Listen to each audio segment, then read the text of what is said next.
We'll convene this February 5th, 2026 Town Council meeting to order. Going to start with the Pledge of Allegiance and a moment of silence.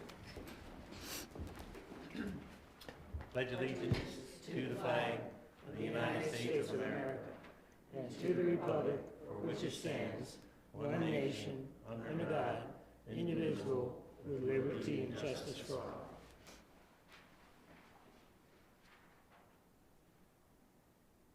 Thank you. Next is agenda review. Anybody have anything? No amendments. No, good. Next is review of the past meeting minutes from the January 2026 meeting minutes. Anybody have any corrections? No changes. It's hard to improve on perfection, so. Need a motion to approve? You said? A second. Okay. Next, going to be the Citizens Forum. We're going to ask Gay Adams to read the qualifications. Welcome to the meeting, to this meeting of the Centreville Town Council. This is a public meeting and we welcome your participation. By attending, you acknowledge that this session is recorded and aired live on QACTV 7.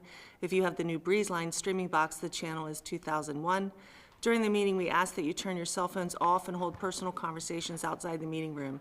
The scheduled agenda is available on the information table just outside. Public comment will be limited to 3 minutes per person. The Town Council respects and appreciates your desire and right to convey your message freely, and in keeping with the dignity of proceedings, we ask that all views be expressed in a respectful and civil manner.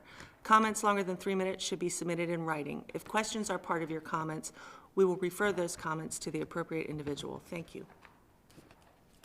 Okay. Anybody would like to speak or signed up?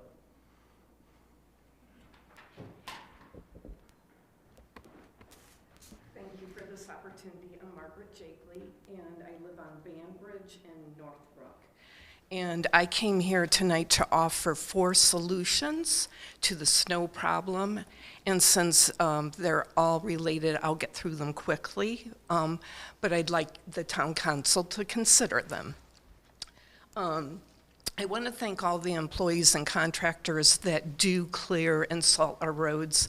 It's a dangerous job, it's difficult. They're the first ones out. No one's clearing the roads for them. So I just want to state that I do appreciate them. So proposal 1 is, I think we should require the residents to move vehicles off the road, give 24-hour notice to remove their vehicles. When a major snowstorm is coming, it would be up to the town council to decide how many inches that would require a mandatory requirement. And this would allow the snow plows to plow faster, safer, and all of the streets. But I make this proposal with the caveat that both sides of the street are cleared, because when they're wide, one pass is not sufficient and it's not working. Proposal 2 is for the territories that the town of Centreville has to clear. I think they should be mapped out and when they're assigned, but on those maps, I think they should mark where the bus stops are for the children to keep them safe, because so often that's where they're dumping the snow and it creates problems. And I think they should post what their assignments are and when they're going to clear the streets.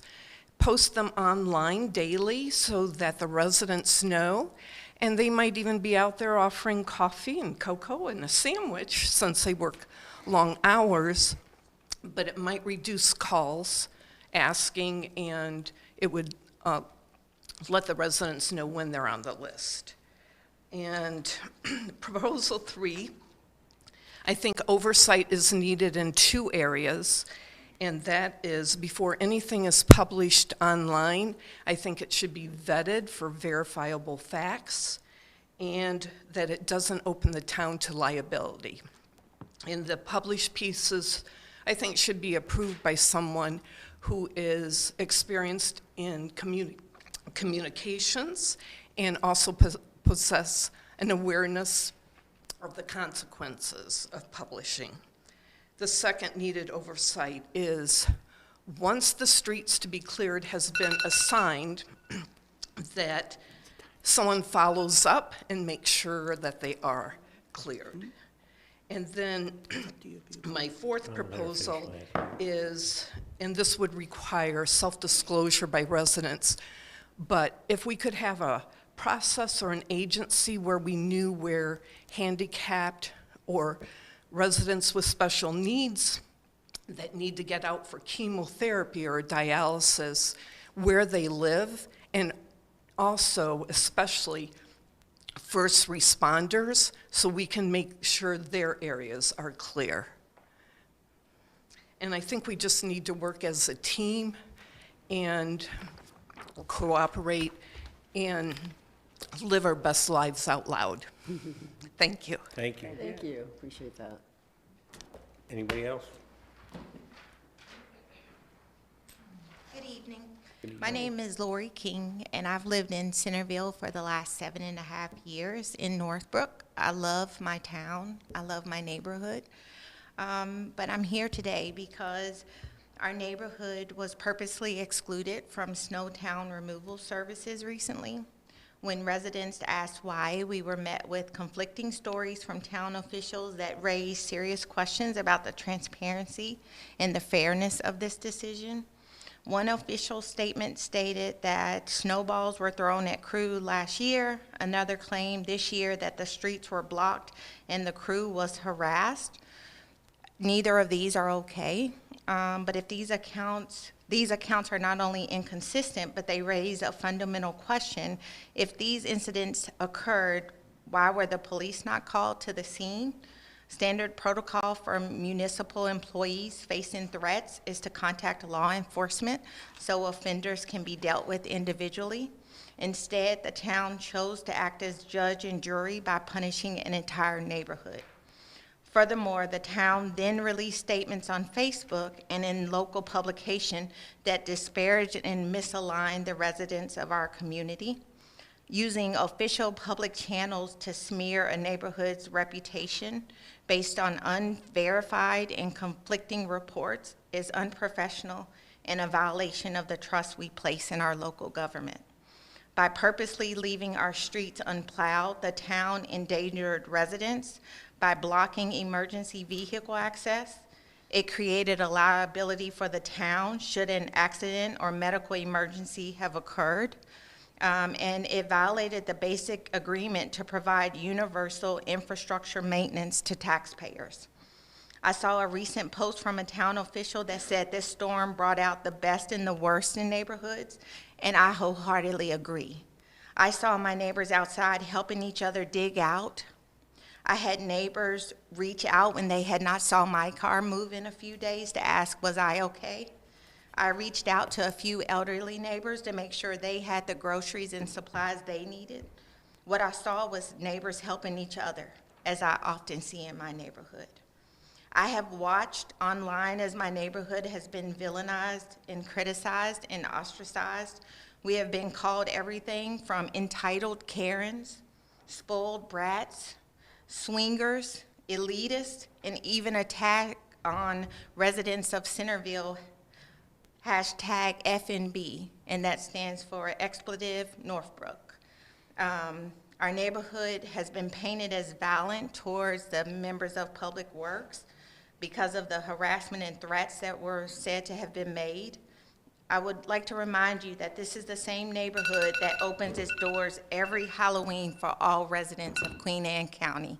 That's my neighborhood, not all of those other names. Lastly, I am requesting an immediate commitment to provide the services that residents pay for with their taxes and a formal review of why the town opted for retaliation over proper law enforcement and a public correction of the disparaging statements made about my neighborhood and my neighbors. Thank you. Thank you. Thank you. Anybody else? All right, I guess we can move on to the public hearing. I just want everybody to know that President Kaiser is actually on her way. She's traveling, so she'll be here shortly. Next, public hearing. She's on Zoom, but Is she on? Oh, there she Oh, is. she's on Zoom right now. Public hearing on ordinance 15-2025 zoning text amendment. An ordinance of the Town Council of Centreville, amending the Town of Centreville zoning ordinance, which is Chapter 170 of the Code of the Town of Centreville, to update definitions, design standards, sign charts, and code provisions regarding signs. I will now call on the town attorney to provide some background on this ordinance. So this text amendment was initiated by the property owner out at the business park, and they requested this text amendment to allow shopping center signage. And as the planning commission was working through that, they noticed some other things related to signage in the code, so it expanded somewhat their scope. So what you have before you is a combination of multiple changes, but does include the shopping center signage as part of that. Okay, I will now call on Town Clerk Gay Adams to present evidence of the published notice of this hearing. This is to certify that the annexed legal advertisement has been published in the publications and insertions listed below. Ordinance number 15-2025 was published in the Bay Times Record Observer on January 2nd, 2026, and January 30th, 2026. Okay. We will first hear from all those in favor of ordinance 15-2025.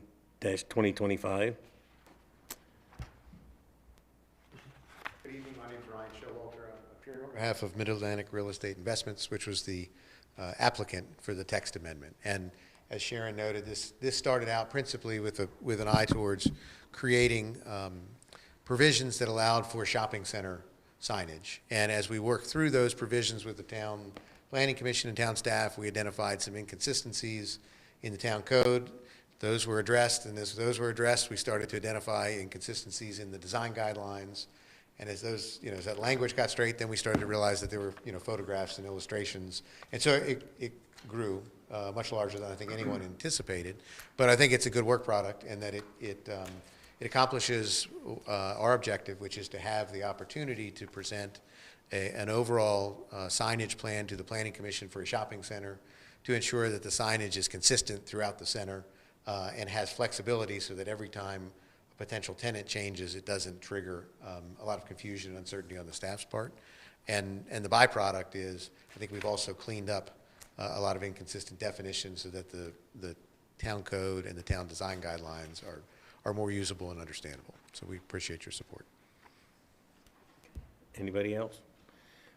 We will now hear from those who are opposed to ordinance 15-2025. Having none, do we have to close the public hearing? Yep. We need a motion to close the public hearing on ordinance 15-2025. I motion. second. Okay. All right. Next is old business. Ordinance 15-2025. I guess consideration to vote on it. Need a motion to approve ordinance 15-2025. I motion to approve ordinance 15-2025. Second? Thank you. All in favor? Aye. You have to do roll call for Oh, we got a roll call vote, sorry. Fred? I approve it, and with comment on that, and to some of your comments, I think as the whole organization and different parties weighed in on that, it really removed all the ambiguity from what could have been perceived in this condition or this, and even though it's a fairly lengthy ordinance now, I think it's a much better product than what we started with. So I acknowledge and approve. Councilmember Helfer? Approve? Councilmember approve? Approved. Yep. No problem. And I approve. Ashley? I think I heard yes, but I think it came from the Yeah. computer. She said yes, so it passes.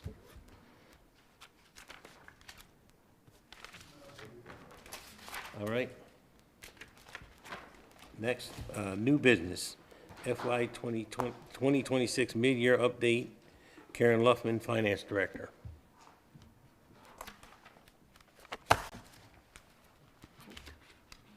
Hello. Hi. Sorry, I just got a chill, so just bear with me for a second. Tonight, I'm here to give you an update on the current FY26 budget, where we are halfway through the year. I have talked to a few of you outside of the meeting to try to answer any questions I could before tonight, but any questions you have, just let me know. General fund revenues are as follows. The general fund has received 84% of the expectation for the year already. And a lot of that is because property tax comes in October and December, January, so those are our big drivers, as well as local income tax. We've already received half of what we'll receive in that. So yes, you do see this variable that we have received a lot, but it's because of what comes in and when it comes in. On the general fund expense side, Okay? yeah. All accounts in the general fund are at or below 50% spent, except for the 3 departments, planning and zoning, and that is based on the continuing use of a consultant while we were still in the process of trying to fill the zoning manager position. And so the contract services was a little higher than normal based on that. And then the bill back invoicing that we do for developers as things are requested with permits and such, we do the invoice to bill back for those services. And so the lapse sometimes can take a few months between when we get the bill, pay the bill back the actual developer, and then they pay that invoice. So that's why you see that such a big jump there. Normally, and I pulled the last 5 years' history, planning and zoning is not over 100% at the end of the year. And so it's just a anomaly for the current year based on those things. Main Street is 64% spent, and this is, Slow down. Just take your time. Just take your time. What's the matter? Take your time. I just, like ever since I. Take a second, just Yeah. relax. Need a minute? So, based on grant spending is where you see a lot of that difference in the Main Street budget. I'm so sorry. And finally is the cemetery. And this is based on the contract service. I'm sorry. Why don't you take a moment? Karen, get some water. Come back. Gather yourself. Take a break. Okay, we'll bring Crystal up. You can come back. Yep. Yes. All right, next up is, for new business, is Resolution 3-2026. Resolution of the Town Council of Centreville to establish policy and procedure for extended leave and of absence. Good evening. So the draft resolution in front of you is to establish a policy and procedures for extended leave of absence for employees. Currently, our personnel manual does not address anything other than normal leave requests. So this resolution is to establish a policy and procedure guideline. I don't know if, did you have any questions at all regarding this? What we modeled was the federal law, FMLA. We do know that Maryland is implementing their state family paid leave program. Those benefits won't begin until January 1 of 2028. So when we get closer to that time, we'll be able to include those regulations in there, but they will also follow, they're almost in line with the federal law, with FMLA, whether it, for the leave up to 12 weeks, paid or unpaid. Well, excuse me, the state is paid leave, whereas the federal law is paid or unpaid.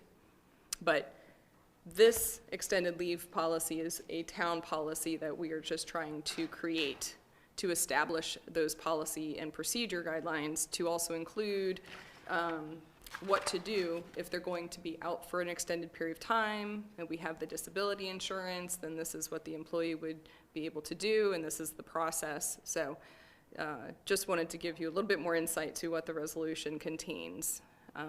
Did any questions regarding the resolution? Crystal, I'd just like to thank you. I stole an hour of your time today, I believe, on the phone.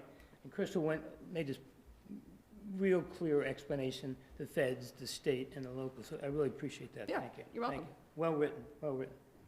Was this modeled intentionally to kind of replicate what larger organizations or towns have because they have more employees? Yes, because I know with the FMLA, you know, obviously employees are not eligible, but we wanted to be able to have a set policy in how to approach when there is an extended leave, whether it's, you know, a personal illness or if you have, you know, the birth of a child. So we wanted to have those guidelines in place. Because right now, a lot of it is based off of practice, and I'd rather have it in policy. Right. Yeah, I mean, I did read through it, and it looks very consistent with what I've seen in other policies associated with extended leave. And it's complicated. There's a lot of work related to extended leave for the administrative part and managing it. And so I thought it was well written. And I'm glad you've gone ahead and moved forward to do this policy. And so that way, it's just kind of a glide path as it relates to, because currently we have less than 50 employees. Correct. So as far as just, you know, in the future and being prepared, and again, to have an established policy, I mean, it's just good practice to Yes. have this. Yes. So I appreciate you getting that policy done. Thank you. Oh, we can hear you now. Barely. Yeah, it's really loud.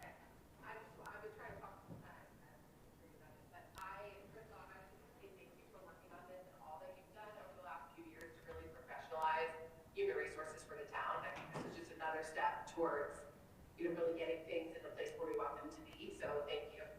Thank you. Yep, you're welcome. Okay.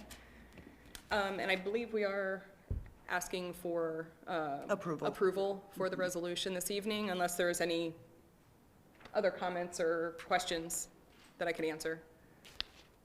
Need a motion? I would move to approve to get ahead of this guy over here. Fred won, you got it. Fred first, Fred first. I second to approve Resolution 03, 2026. Thank you, Roll call Paul. vote. Councilman Buell. Continue to acknowledge the approval. Councilman Huffman. Yep. Ashley. Ms. President.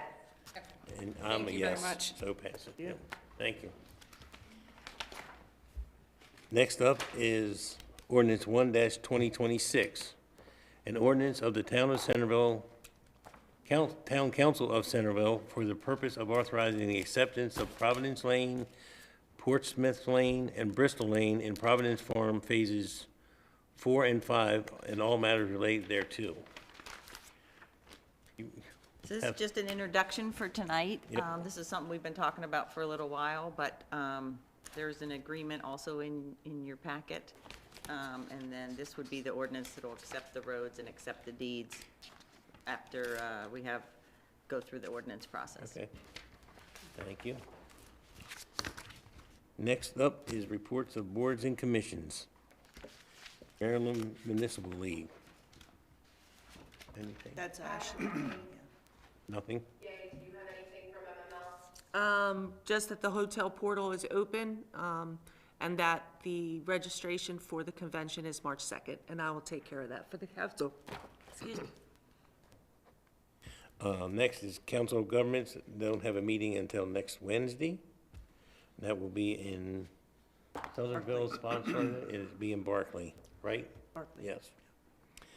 Next is Economic Development. I've gotten busy since the holidays, and so I'll try to keep this as brief as possible, but 2 or 3 things, or more than that probably. I had a very effective meeting actually earlier this week with Heather Tonelli and Debbie Gill of the Queen Anne's County Economic Development Department. And I think it's really important that we reach out and engage with them in partnership, because we all have shared objectives, and I think we can work better together than just independently. It was a very fruitful meeting. They had a lot of suggestions. They were very much interested in partnering with us and assisting us. One of my focuses right now is reestablishing CEDA, which, for the audience, that is the Centreville Economic Development Authority, that was in activity from around 2011 till 2019. Unfortunately, around COVID, it came to an end. So we're very interested in reestablishing that, and I'm currently in the process of interviewing and seeking out people that might be appropriate, and there's certain types of pre-qualifications, either business owners or residents that live in town, or people that have had specific involvement with economic development. Also, we need one realtor probably involved with commercial real estate, and also someone from the Queen Anne's County Arts Council. So that's something that we're very actively engaged with. But with this meeting that I had with the Queen Anne's County Economic Development Department, they were also able to introduce me, and I'll be having a meeting probably in the next week or two with Bridget Peters of the Maryland Department of Commerce, which is yet another group that I think is important to reach out and engage with, so we're not just working independently. So I'm spending a fair amount of time trying to broaden the scope of what we're trying to accomplish relative to economic development. There's also discussion with them, and I've had prior discussions with a few other folks about a designation for arts and entertainment district. And sometimes I think it may be premature until we get some of the restaurant vacancies filled, but in talking with them, they were very encouraging and suggesting that it's important to go ahead and move forward with that process. It may take a year or two to get that designation, and by then I think we'll be successful in filling some of the voids that we have in downtown, and it can, I think, help introduce other outsiders that might be interested to coming to Centreville either for entertainment or to live here. So that's something that I'll be pursuing as a part of this process. I think that can also help us with overall economic development. There had been a suggestion that someone, I think from the town, had gone to the county to see if they can make a suggestion for a restaurateur to take over what's now the vacant Commerce and Water Street restaurant that's been somewhat vacant, and then there was a kind of a false start where they started to renovate that. Their prospect they had for that particular location turned out to be a restaurateur who had never had and operated a restaurant before. And so they are less enthusiastic about them as a prospect. As most of us know, restaurants and bars have the highest mortality rate of any business or industry out there, and you have to be very well funded and capitalized to sustain that and to know how to operate that kind of facility. So we're still looking very aggressively for someone to fill that in the prior Alibi location. So we're trying to broaden the scope with how we're trying to find someone there. It was also brought up, and excuse me for being as long-winded as I am, it's also brought up that Tidewater Direct is interested in expanding their operations.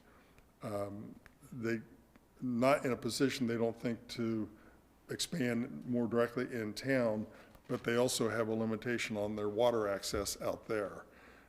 So that's something that Tidewater is working with the county to see if they can get approval.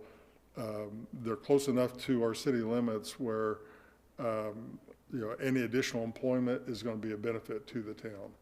And tax revenue and otherwise. So, those are the kinds of organizations and companies and businesses that are actively out there looking to potentially expand, and we want to support those kind of efforts in any way we can.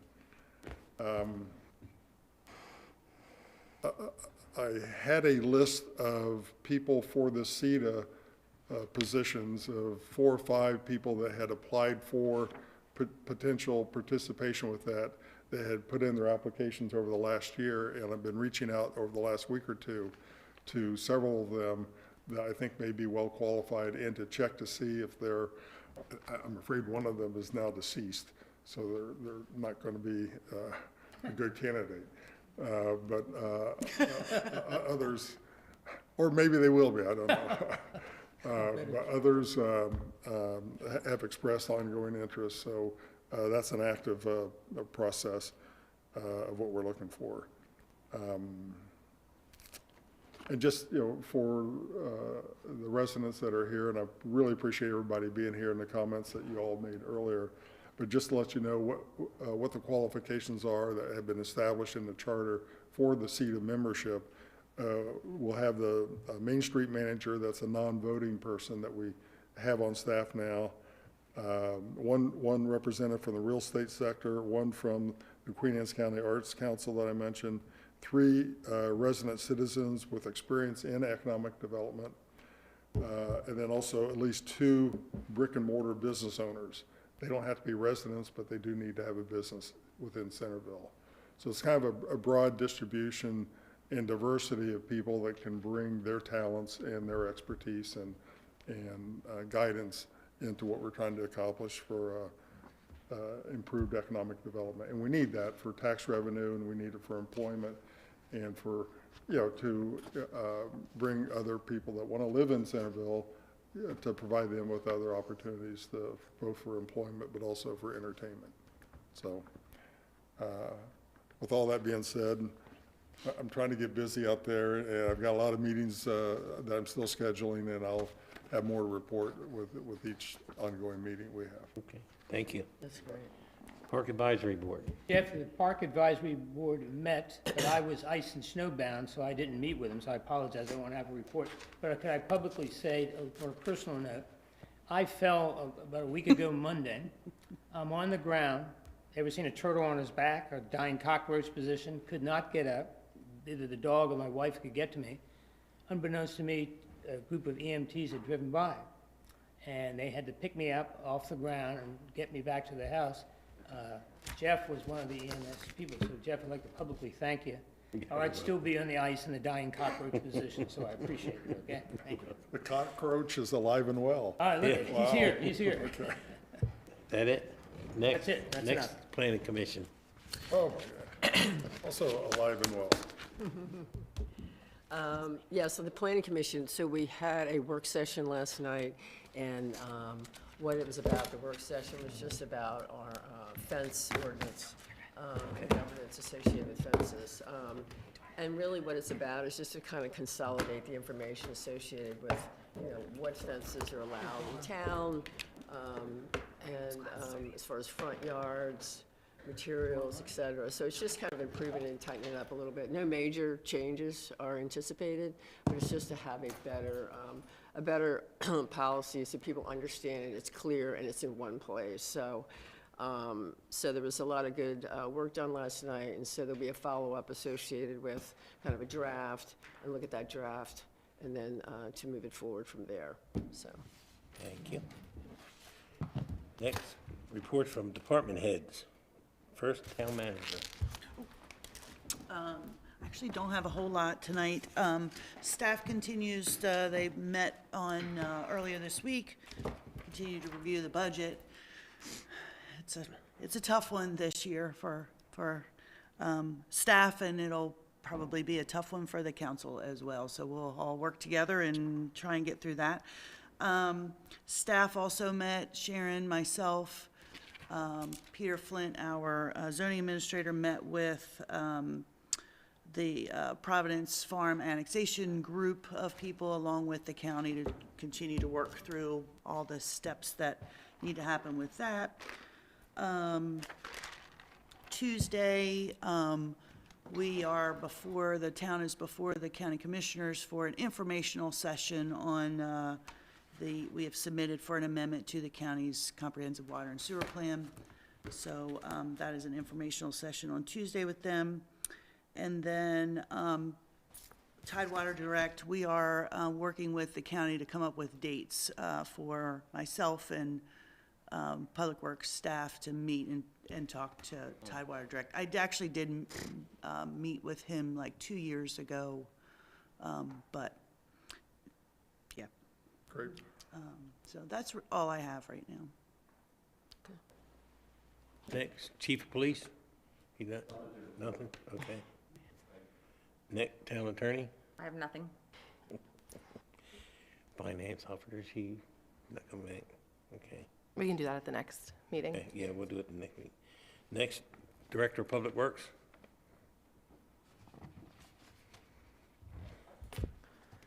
Can I say something real quick? And I'm sorry for being late. It took Yes, me Madam President, 5 you can say. hours to get here from Richmond, so that was a delay. Before you start, Kip, snow removal's not fun. I can tell you a lot of the reason it took me so long is Richmond looks, wow, almost as bad as some of the roads around here in Annapolis. But I want to say thank you to you and your crew for all you did and the things that went really well. And I know we wish things were different in some areas and things were easier, but I did just want to make sure that you know from me that I really always appreciate you and your team and the things that you do and the things that you frankly put up with from both the people up here and the citizens. Yep, thank you very much. It's greatly appreciated. Try not to keep you too long. Only got 3 things I'm going to fill you in on. We did put an RFP out for recycling, and the bids were open last Friday. We only received 1 bid, which didn't surprise me because the recycling is a thing that's kind of sliding on the wayside now. There's not a lot of companies out there that are set up for it or even want to get into it because it's a hard thing to recoup your money on. I had hoped to have all the reference checks and everything back before this evening to give you a little update. Didn't get them in time, so our next meeting I'll talk with you a little bit more about that. We do have an RFP for the municipal solid waste contract. We're working on that, and we have the first draft of it, and we're hoping to be done with it by the end of this month and get it out so we can, get some bids in on that.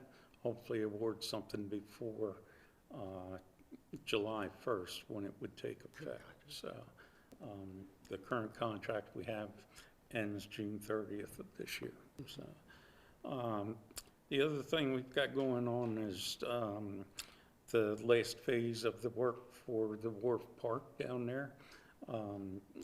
The bids are due tomorrow at 1 o'clock, so we'll be opening them and seeing how we make out with that. And that's for the band shell, the parking lot, and some more lighting for the parking lot and the path as it goes around here, things like that. So we're getting real close to finishing up that one. Awesome. And that's all I've got for you. Kip, without getting too deep in the woods on the recycling, I've read and just paying attention, to the news, recycling is kind of transitioning some plastic, some glass, some different types of items aren't being recycled now, or they're taking a different approach with that. How was that addressed in this bid for recycling? It's actually been like that for quite a while. Right. There's different classes, especially in the plastic. There's different classes of recyclable materials. The main 2 are number 1 and number 2, like water and soda, plastic bottles, those kind of things. But some of the containers that, let's say whipped cream, for instance, comes in a little plastic container, that's class 5. And I don't know of anybody in this area that's taking class 5. So with that being said, depending on the percentage of that stuff that's in a load that goes to a recycling facility, even though it is commingled or single stream recycling, the facility can turn that down. And of course, when they do, the contractor that was dropping it off has to pay for it being reloaded. The last figure I heard, it was a $1,000 bill to the contractor for bringing a contaminated load in. And it's not just the plastic. Yes, there's some glass that's that way. Cardboard, there's 2 different classes of cardboard. Some types of cardboard, the wax coated, can't be recycled. Some of the paper products cover everything from phone books to newspapers to, your stationery paper, that kind of stuff. But right on up to what they call a box print or something like that. It's non-corrugated cardboard that has the printing on it, magazines, that kind of stuff. But if that's contaminated with, say, pizza boxes, things like that, that's a big no-no. The facilities can't do anything with that. But a lot more recycling used to just get shipped overseas than is now, right? It used to be, a Yeah. lot of it used to be, and the market's not there for it anymore. And that's back kind of around. done the downturn for it, so now it's moving back to, it's not as expensive as the regular municipal solid waste to deal with, but it is getting closer to that. So it's incumbent upon our recycling contractor to do all that sorting on what they can. Yes, they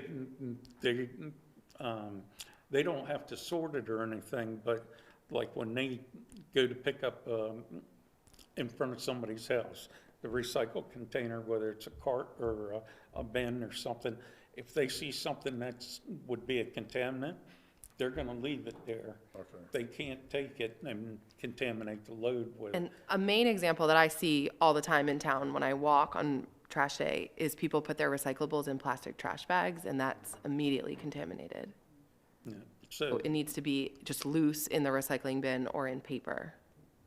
so that's. Right, and right. not to interrupt, I did not realize I purchased recycling bags one time, like, oh, I can put my bags in a recycling bag. And I didn't know that was, they can't Yeah, take that. there's so much, I mean, 2 years ago, Domino's was printing on their pizza box, "I'm recyclable." And they're not here. They are maybe in some major cities, but not here. So there's a lot of public education that helps more too than trying to fix the issue at the point of pickup. Should we do any kind of education and We have, communication to our we, citizens? we have tried, but we should do more. Yeah, we definitely have. One of the things that was in the contract previously was that I think it was every quarter, the contractor was supposed to give us some type of educational material, not just for recycling, but also trash collection and that kind of stuff. And we used to include that in the utility bill when it went out. The utility bills are not handled differently now and can't take that extra for whatever reason without costing us a whole lot more money. So, but it hadn't been done for a while. But it is one thing that's in this, that would be in the contract for this recycle contractor, that they have to prepare stuff like that for us. So are you saying that we should not have our recyclables in a plastic bag that's in the garbage can? You should not. Don't put it in a plastic I bag. never knew that. Well, I didn't the know more that. you know. I'm really careful about recycling, Yeah. but it's all in a separate Yeah. plastic bag. I had no idea. And I think that information is probably on the. When you know town better, you do better, website. Fred. I know. Guilty as charged. Okay. Kip, I'd also like to thank you and your crew. I think you did a super job. Thank you. Me and my family, we've lived here 50 years now. This is the worst storm we've had in the 50 years we've lived here. About 35 years ago, we had a storm much like this. Schools were closed down for a week. Businesses suffered for a couple of days, and tempers ran short, et cetera, et cetera. This is the worst we've had. I think you guys have done a fantastic job. Like Ashley alluded to, Chestertown, Annapolis, Alexandria, Virginia. Oh, Alexandria looks Could terrible. not, I was scheduled for a competition in Alexandria on Saturday. Sidewalks were they canceled a East Coast championship because of this. I think you all have done a great job. Thank you. Appreciate it. Yep. The ice, following up on a snowstorm like that is Knock it. really It's a knock throwing a crook in the works. Absolutely. But no, we're still dealing with it, so. I want to thank you also, but you're also still out there working, cleaning up some of the snow on the you're starting on the main routes, right? Yeah, And They then you're gonna started get to on some, that, they still have some more to do, but Okay. that's what they've It's done time every day consuming, I since know. the storm. yes, With the exception of today, we had a pretty major water leak on Kings Court. yeah. So I put a that wrench in it, took yeah. that took all hands on deck to Yeah. take care of that, so, Did you get it repaired? yep. Good, okay, So, all right. Yeah, I actually talked with somebody with Queen Anne's County, the county, and so, I mean, there was a lot of issues, but just there was no salt. I mean, there was a salt, like, shortage. Oh, yeah, which is- Tennessee and Georgia don't normally have to buy a bunch, but yeah, we, So, and again, it doesn't work when your temperature's just so low and you just have ice. It's just, it's just a perfect storm, to be Right. quite honest, so, in order to deal with that. But again, things can be done better, always, never ends. And, but again, thank you, and as far as just keep you updating as far as the things. But yeah, it's still a work in progress in every town. They're still working on it, getting rid of the piles and trying to create parking on the streets. yep. So, Thank you. all right, Thank you. Is that thanks, all? Kip. Thank you. Town clerk. Just a few things. I'm currently working on we have a new ambassador, trail ambassador for the Planning Parks Advisory Board at the Wye River Upper School. Was supposed to meet a few weeks ago and unfortunately couldn't, and then the snow. So we'll reconnect and I'll have a new ambassador to talk to you guys about, so that's great. The volunteer dinner is scheduled for March 7th and the invitations went out today. So I look forward to all your RSVPs for that. Currently doing February social media planning, so that is up and running. And then the Main Street Market Study, just some quick notes. February 17th, there's a 6:30 virtual project meeting because the community survey will go live the following day. March 25th through 26th, we'll do on-site assessment visit and focus group meetings. We'll have an agenda for you as well for that. And then as I had mentioned before, July 9th, that's a wrap-up and a town council presentation if everything goes according to plan for that. So that's what's upcoming and that's all I have for today. Well, next. Sir. Citizens Forum. Huh? This is another citizens forum. Next is citizen forum. Citizens are requested to keep their comments to 3 minutes. Anybody want to comment? All right. That being nobody? Next, Yeah, You can just come up to the mic. microphone, Yes, sir. state your name. You've got 3 minutes. yep. Brad Robinson. I'm a resident of Northbrook. I just stopped by to show face. I was unable to schedule to talk, but I guess you get to do that anyway. And obviously with the snow removal, I'm actually a snow contractor. I know about the salt shortage. I've got 100 tons of salt on the ground right now. So I know if you do your due diligence, you can be prepared. What I commend you on is saying, hey, thanks for fielding everything. And I know it was a tough storm, but I think what we need to hear is we fell on our faces and we're gonna do better next time. And, this is what we saw in this storm. This is where we felt like we failed. And these are the things that we're gonna try and do to amend this, in the next time. Personally, I didn't see any salt go down in the neighborhood in a timely fashion. Had that been done, the liabilities would have been way lower. So it was mismanaged. I mean, that's it. I've got plenty of property in Annapolis that we take care of. It's immaculate. So all the sidewalks are clean, all the handicaps are open. We too have been working every day, but when we need help, we bring people in. And when we're failing, we admit it. So that would have been nice to hear, instead of just all the pats on the back and like, good job, Tiger. Let's be real. That's just what I would like to see. And then knowing that the social media blew up and kind of really looked bad on Northbrook, I don't know if a public statement is needed or not. I don't know, bullies are always going to be bullies online. But it did, I'm new here, we're 2 years, but it seemed like the undertone around here is that people in Northbrook are something different, and they're not welcome in the community. That's what I was reading. And I don't think that that has anything to do with the snow removal. I don't know anything about that. That doesn't bother me. What bothers me is the rhetoric online following the comments, and just like, I don't know, does those 500 residents or 500 homes, should we be shopping at different grocery stores? Or should we keep our business here in Centreville? I mean, if the undertone is we're not welcome here, then how do we, you know, how would we be expected to proceed as residents? So that's just my take. Thank you. Thank you. Thank you. Could I make a comment on that? Yeah.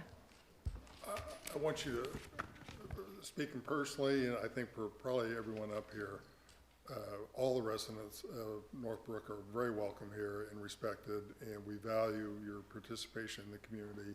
We need you. You're an incredibly important element of our community.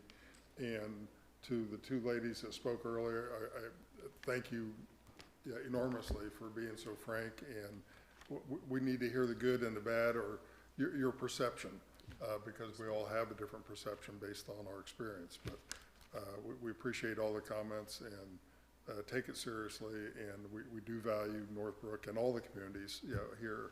We're all one community, and we need to respect and probably do better at either communication or how that goes. But we can all learn from this last experience and going forward. But Yeah, I just wanted to thank you for making your comments and being very frank and open and bringing it to us. So thank you. I just want to add too that I think there will be the time for that after action conversation about what we need to do better in another storm. I frankly don't think we're ready for that yet until we're fully through this storm and we can look at the whole picture. The council has a retreat with the department heads on February 19th where we'll have a lot of those more in-depth conversations, and that's at the Wharf Building, and it is open to the public. I don't want anyone to think that just because something isn't said here, it isn't said. And while we are as transparent as we can be, things about how we might interface with staff and the way Centreville Town staff is made to feel, the conversation that's had in this room and in front of the community might be different than the conversation that's had somewhere else. And so I'm not saying Public Works is perfect. That's not at all what my statement was. I also think the comments online about, I mean, just wow, the temperature's up. And in Council Roundtable, I'll talk a lot more about my feelings around that. Nothing in the town statement was meant to disparage any community. Northbrook is a wonderful community. And like Councilmember Bew said, we do value the residents in every neighborhood in Centreville. Were the statements perfect? No. Be the first to admit that. I think where things really took a turn are in the comments and in the comments on residents of Centreville. And that's not just about Northbrook, and that's not just in this situation. And I think I'll give you just an absolutely perfect example. I received a pretty nasty comment privately from a resident who I then saw that evening in a restaurant in town. And they couldn't make eye contact with me. And if the way you behave on the internet makes you unable to look a neighbor in the face, you should probably behave differently on the internet. And so I think just broadly, if you're someone who felt it was funny to comment F Northbrook or call people entitled or call people all sorts of names that I saw, that says more about the people who made those comments than at all the people that they made them about. I think, like I said on Facebook and you referenced, I saw some of the best things come out of this storm as well, people digging their neighbors out, like you mentioned, the need to get people with medical concerns out. I have an elderly neighbor that had to leave in an ambulance just a couple of days after the storm, and thankfully we had dug his driveway and sidewalk out and he could do that safely. We have to take care of each other, and you don't take care of each other by treating people like less than on the internet. And I also just think if there's something that you're only willing to say as an anonymous member, you just don't say it. Just don't say it. Shouldn't even address it. There's just a lot of bad, but I do think a whole lot more good. And so I hope that that same grace can be extended to the town and to the town staff. There's a lot more good in the way the storm was handled. There's a lot more good in the information that we're using our Facebook for. And I can tell you, I've been up here for almost 5 years, been begging the town staff to get a Facebook, and they were resistant for the very reasons of the nonsense that we saw of neighbors attacking neighbors, using the town's Facebook page as a place to attack each other. They didn't want to do it.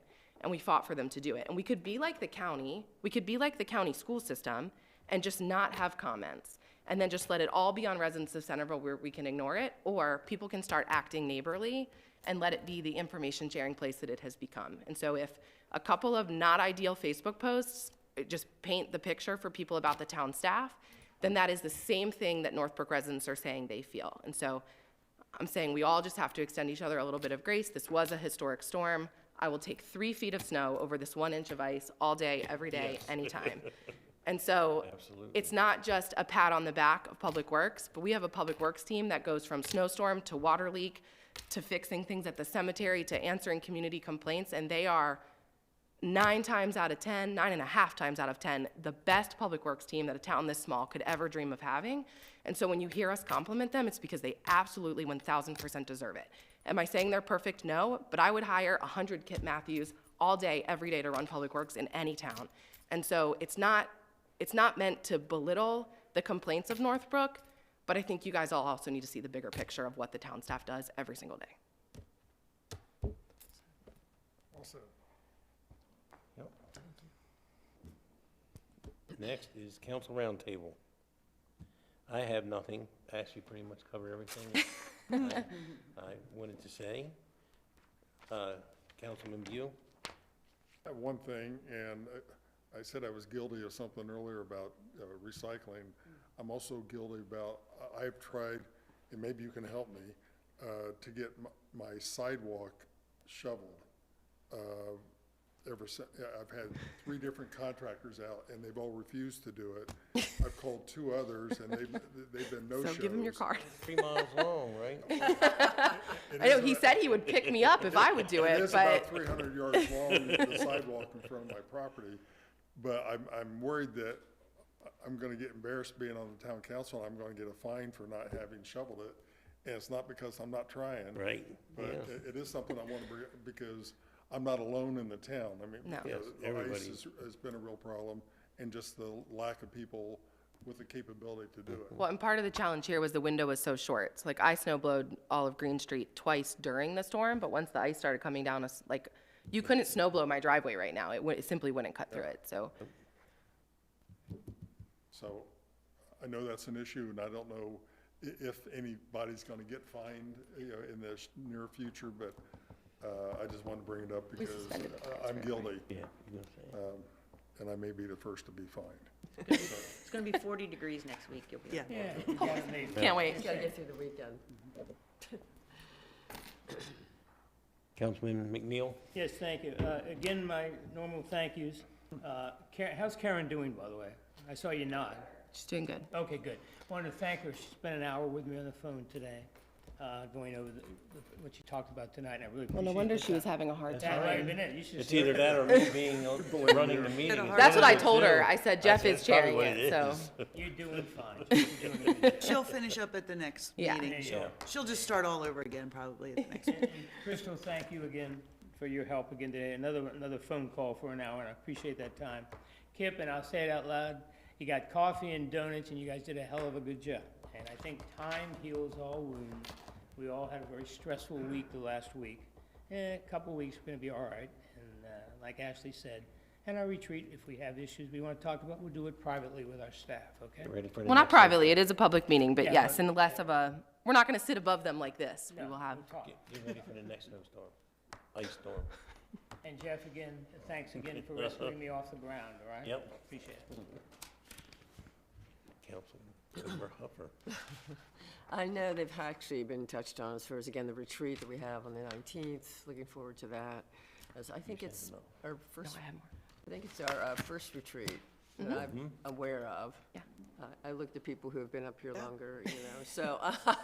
I've not been a part of one yet. Yes. Yeah, so I think it'll be good as far as the retreat itself to see, what and just to be clear, we're meeting at the wharf. Like, don't Yeah, let the word not retreat here. fool you. We will be in our Yeah, we're same not going office out to- Yeah. conference room that we are always in, eating sandwiches from Food Lion, as we always do. Very good, thank you for clarifying.